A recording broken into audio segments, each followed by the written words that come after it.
This week, we'll relive selected races from Saturday, July 3rd. The 9-race card saw another thrilling edition of the King's Plate, which included last year's Derby winner, King Arthur, along with reigning Horse of the Year, Nipster. However, the feature event was the 95th running of the Jamaica St. The second leg of the Triple Crown Series saw the island's best native-bred 3-year-olds competing over a distance of 2,000 meters or 10 furlongs. Our highlights package begins with Race 1, a claiming event for thoroughbreds 3 years old and upwards, going 1,100 meters. Horse number 5, Blind Faith, was a late non-starter. They're off for the dash. Fair start. City Council takes off quickly. A ridden Casual Affair on the outside now gets a narrow lead as they flash past the 5. City Council reserved. Mr. Ambassador racing right alongside City Council and beginning to pick up stride. Cartel races toward the outside. Lala Diva in the green silks making ground on the rail right alongside. That's a Nassau. A break of some 4 lengths opens up to Laser Light. The rest of the field stringing out. Armageddon has to make some ground, overtaking the trailer, a Bimini. They flash past the 3. They make their way toward the 5/16th, and it is a Casual Affair and O'Shea Nugent who guide them past the 5/16th. They're coming into the lane. Catch Casual Affair if you can. Toward the outside, Cartel now wound up for a kick and now begins to make ground on that leader. Over against the rail, it's a La La Diva. City Council just in between horses. Anassa toward the outside of City Council and asked to close up. That's Mr. Ambassador, but the war is up front, and Cartel now sneaks through and gets a slim lead. Casual Affair trying to fight back, but Cartel and Awesome Anthony Thomas beginning to power away. They'll take the first comfortably in the end by maybe 4. Casual Affair is second, Lala Diva third, Laser Light is fourth, Mr. Ambassador is fifth. Victory to Cartel under leading jockey Anthony Thomas for trainer Johnny Wilmot. Second went to Casual Affair, followed by Lala Diva, Laser Light and Mr. Ambassador. Race 2 was a restricted allowance event going 1,600 meters. The 8-horse field was reduced to 7, following the scratch of horse number 3, Curandero. They're off and racing for the second at Caymanas Park. As You Wish is the last one to leave the gate. Gambler showing speed today as they pass the 7. Gambler in front of on the inside, that is Duke of Spring. Sweet Radisha is right beside that one. A length behind those. Then comes No Identity, 2 lengths away to Silent Cat. A further 2 lengths to As You Wish. And racing at the back, It Is Now. They're going past the 5 furlong point. A Gambler dictating terms, traveling easily from No Identity. Marginally second from Duke of Springs. They're 4 lengths in front of Silent Cat, racing in fourth, passing the 4. Sweet Renisha comes next. Behind the Sweet Renisha, that is As You Wish. And tailing off badly, that is It Is Now. Passing the 3. Gambler dictating terms, maybe 3 lengths, going on by 4. From racing in second, that is No Identity. Gambler looking good at the top of the lane. No Identity, the only danger, scraping paint on the inside. That Silent Cat fading back a bit. That's Duke of Springs coming on. That is at It Is Now. It's Gambler in front, but coming on the outside. Here comes No Identity, and No Identity, it's the front from Gambler. Gambler has no answers as No Identity goes on, and No Identity is streaking off. And impressive in victory. No Identity beats Gambler. Looks like As You Wish, just ahead of Silent Cat. Victory to the Fitzroy Gillespie trained No Identity. The victory handed jockey Philip Parchmont his first win since last year's Derby triumph aboard King Arthur. Race 3 was another claiming event. Horse number 8, Super Mia, was a late scratch, reducing the field to 7. Looks as though they're ready. 1,400 meters. Starter in position. They're off and racing. Killer B is the first to show. San Siro is right there as they're mixing it up as they go toward the 6 furlong point on the course. It is Stall Walking Girl, marginally the leader from on the inside, Sir Puddington. On the outside, that looks to be San Siro. San Siro going down into second. Sir Puddington is back there in third, passing the 5.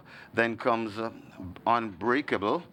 As they go toward the 4 furlong point on the course, it is marginally the leader, passing the 4. It is a Stall Walking Girl.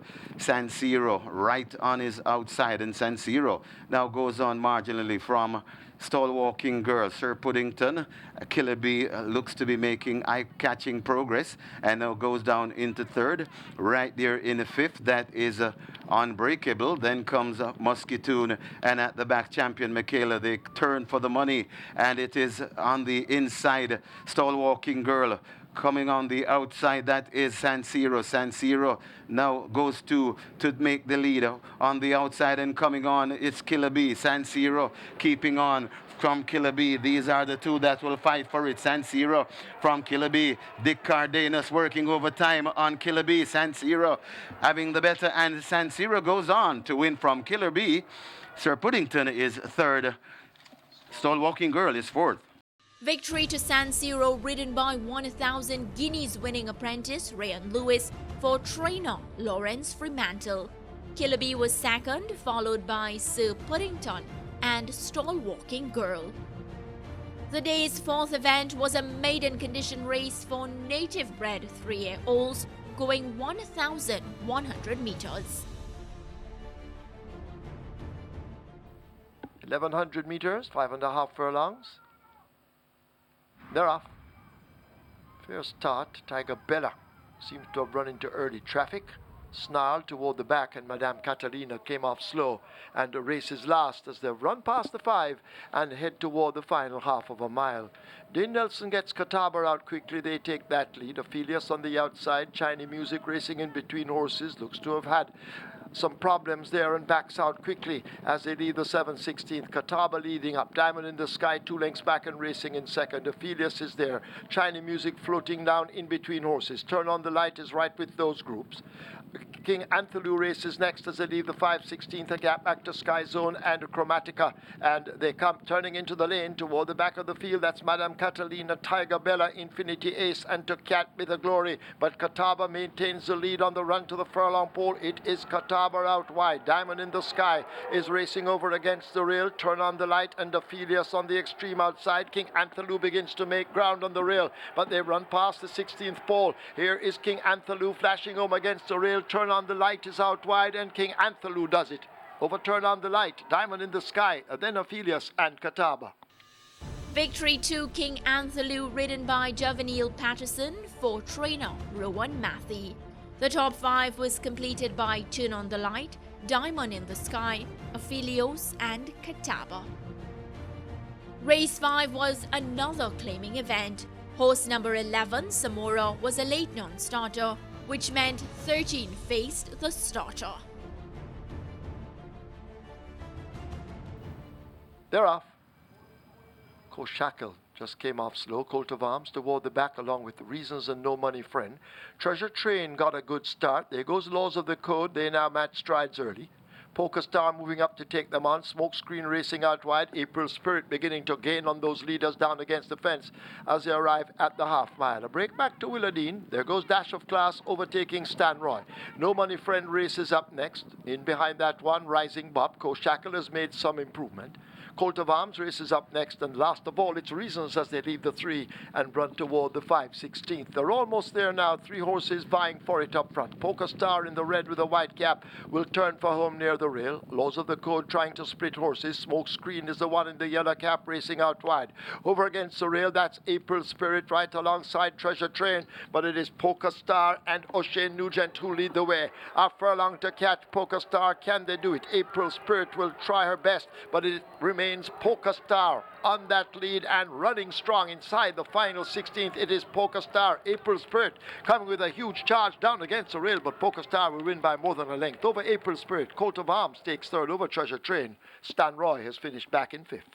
Ridden by apprentice O'Shane Nugent, Polka Star secured victory for trainer Fitzgerald Richards.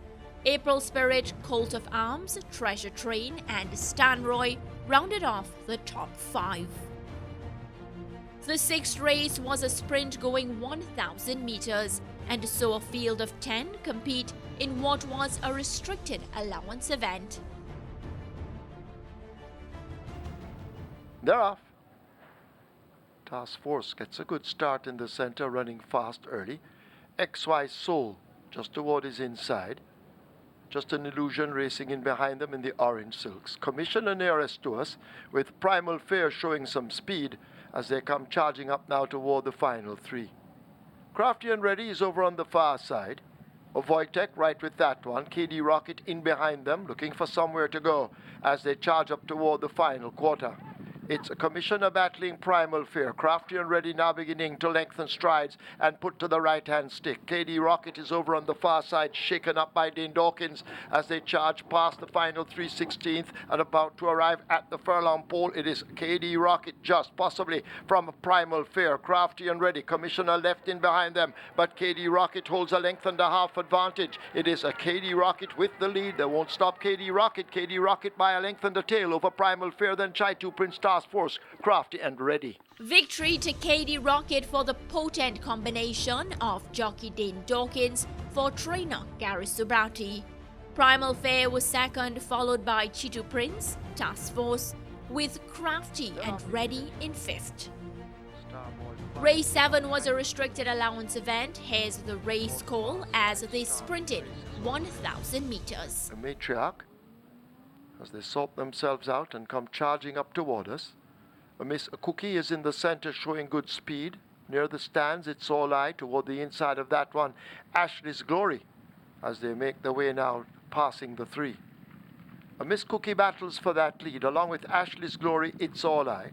Starboy Flyer racing further back toward the center. On the far side, a Starly shaken up. Free Adias to make ground, so too Secret Law. But it is a Miss Cookie and Dane Nelson. Here comes It's All Eye under the left-hand stick. They charge up toward the final furlong. It's All Eye and Miss Cookie going at it. Starboy Flyer trying to get to them, but it's All Eye with that lead from Miss Cookie, Starboy Flyer. Ashley's Glory coming with a late run. It's All Eye pushed to the max. Starboy Flyer charging and diving in the end. It's close between Starboy Flyer. It's All Eye. It's also close between Ashley's Glory, Starly on the far side, and Secret Law. Starboy Flyer handed jockey Philip Parchmont his second win on the day. It's All Eye was second, followed by Ashley's Glory and Golden Emperor. Race 8 was the King's Plate going 1,500 meters. The star-studded lineup included last year's Derby winner King Arthur and reigning Horse of the Year Nipster. Horse number 3, Sentient, was scratched at the gate on the advice of the vet. Not too far away from him. Eagle One goes for that lead, attacked early by Awesome Treasure. There goes King Arthur now moving fluently down into 3rd. Nipster is right on their heels in 4th. Roy Rogers races back in 5th as they leave the 6th. Crimson races up next. And toward the back, it's Hovercraft making some progress as they charge away toward the 5 in the King's Plate. Eagle One continues to lead, hoping to go all the way. Awesome Treasure on the outside. King Arthur right with them, these 3 group tightly. Nipster just about 3.5 lengths off the lead. Tracked by the grey Roy Rogers as they're about to arrive at the half mile and go running into that turn. Hovercraft has to make some ground, and at the back of the field it's Crimson. They run past the 7/16 and make their way toward the 3. King Arthur now slips through on the rail to get the lead from stablemate Eagle One. Awesome Treasure in a handy spot on the outside. Nipster continues to cut the corner, saving ground as they leave the 5/16 and the field will come thundering into the lane. It is King Arthur, the Derby winner, with that lead. Nipster is down against the fence. Eagle One just in behind them with Awesome Treasure out wide and now put to the left-hand stick. But this King Arthur is brave on the lead. The left-hand stick now being used in rapid fire motion. A furlong to catch King Arthur. Nipster now gets off the rail and finds room. It is King Arthur. Nipster now begins to leap, but this King Arthur is not giving up on the Anthony Thomas. Awesome Anthony and King Arthur. They win the King's Plate from Nipster. It's close. Could be Roy Rogers over Crimson, but it's close. A thrilling finish to the King's Plate. Victory went to King Arthur on the leading rider Anthony Thomas for trainer Jason DaCosta. Second went to Nipster, followed by Crimson and Roy Rogers. Here's George Davis's interview with the owner, King Arthur, Carlton Watson. I'm here with Carlton Watson, the owner of King Arthur. Congratulations. Thank you, George. You weren't here when this horse gave you your greatest success last season. Unfortunately, but you're here to live to see him go again. Tell me about today's performance. We expect a big performance. 7.5 furlong, he's more suited to 7 furlong, 9 furlong. He took the time to relax. He's wanting to go, ready and fit. And the jockey does get him going 2.5 furlong, asked him to run. And from there, it was all over. Eagle One beat him the last time they ran. Were you expecting a 1-2 today again? No, 6 kilos up in the scale. It was against Eagle One. Yeah, I've always wanted to ask you about King Arthur. He's such a genuine horse. He gives and gives and gives. Rarely runs a bad race, and even when he doesn't win, he still puts in a good effort. Yes, definitely. It has talent. Last year he had a few niggles, but because of the big races, we were having on and off. The trainer and Mr. Doctor put him down for 3 months, and since he has returned, he has shown his true work now. Absolutely. So do you expect him to give you more for the remainder of the season? I expect to be the top campaigner for this year. Excellent. Thank you very much again. You're welcome. Race 9 was the feature event of the 95th running of the Jamaica St. The second leg of the Triple Crown series included the 2,000 guineas winner, Miniature Man, 1,000 guineas winner, She's a Wonder, along with last year's champion, 2-year-old, Further and Beyond. Also included in the 12-horse field was Sir Howard Stakes winner, Calculus, now owned by Trinidadian Shivan Maraj and conditioned by trainer Gary Subrati. She's a Wonder in between horses. Burn Notice races next. They're ahead of Calculus, and toward the back of the field a long way last, it's T. Brady, as Miniature Man will set the fractions as they leave the mile pole. Simba the Lion on the outside. There goes Further and Beyond chasing the leader. Just down against the rail, Santorini, joined by Amy the Butcher. Secret Identity races next, about 5 lengths off that lead. Calculus making some progress, cutting the corner on the rail. The filly She's a Wonder is kept off the fractions. There goes a Nuclear Noon ahead of Burn Identity and T. Brady at the back. 6 furlongs remaining in the Jamaica St. 2021. There's a war up front, Further and Beyond on the outside. Simba the Lion keeping them honest in between horses, and Miniature Man right on the rail. These three almost abreast. Calculus has now joined them almost as they leave the 5 and head to the half mile. Santorini, She's a Wonder now begins to roll. Amy the Butcher is ahead of Secret Identity. A Nuclear Noon has a lot to do from there, along with Burn Notice and a T. Brady at the back. A half a mile to run in the Jamaica St. 2021, and Further and Beyond now takes the lead as they leave the 7/16th. Calculus right away in second, just a length down as they slip past the 3. The filly She's a Wonder now wound up. Miniature Man is shaken hard. These are the main contenders at the 5/16th. They're about to come into the top of the lane, and Calculus is worrying Further and Beyond. These two battling for it as they leave the quarter pole in the stretch drive. She's a Wonder, the filly, is switched down against the rail, and Calculus, could this be a surprise, has the lead on the run to the furlong pole. Further and Beyond is left 2 lengths down. It's Calculus holding the advantage. A 16th to run. Calculus and Shane Ellis for Anthony Baba Nunes, rather for Gary Sobrati, and Calculus comes away to beat Further and Beyond. She's a Wonder. Santorini is next. Secret Identity is 5th. Victory to Calculus under the competent handling of jockey Shane Ellis. Further and Beyond was second, followed by She's a Wonder, Santorini and Secret Identity. Here's George Davis's interview with jockey Shane Ellis and trainer Gary Subrati. All right, so I'm here with Shane Ellis, the man who piloted Calculus to this victory in the St. Ledger today. Shane, congratulations. Thank you. You've done this 4 times before. You did it with the Marquesas, with Typewriter, with Relampago, and of course it's Supreme Soul in these same colors. How sweet is number 5 today? Number 5 is very, very sweet because, and can I tell you why it's Please, of course. I rode Burn Notice in the Guineas, and I was supposed to ride but Burn Notice, but because of Supreme Soul, the owner of Supreme Soul, and you know, I've won a triple crown for them and thing, they bought the horse. So he asked me, he said, you don't want nobody else because the only person he can confident with this horse is Shane Ellis. So I had to choose. Not because I didn't want to jump off a Burn Notice from Mr. Nunes, because we're coming back from 20 odd years. Yes. But he has to understand. Yeah, the triple crown connection is strong. Yeah. Yeah. So that's why I had to ride this horse. So that's why it's so special. Yeah. In preparing this horse for this race, you worked him on exercise, of course. Yes, I did. The figure eight. I noticed that the figure eight was added. What difference did the figure eight make to this horse's performance today? Well, you would have said yes, it make a big difference. But before, I never used to get on the horse. And over by Mr. Nunes, I never used to work him, so I don't really know how he was over there. Yeah. But since I've been working him in the figure eight with Mr. Sobrati, he has been going great guns. Yeah. Tactically, what did you want to do today, and did it happen the way you planned it? Well, it happened exactly where I planned it. Only one fault I had. He was standing so long in the gate. He never get that sharp start that I wanted. But I just let him get him legs under him and just take time pick it up until when I'm ready.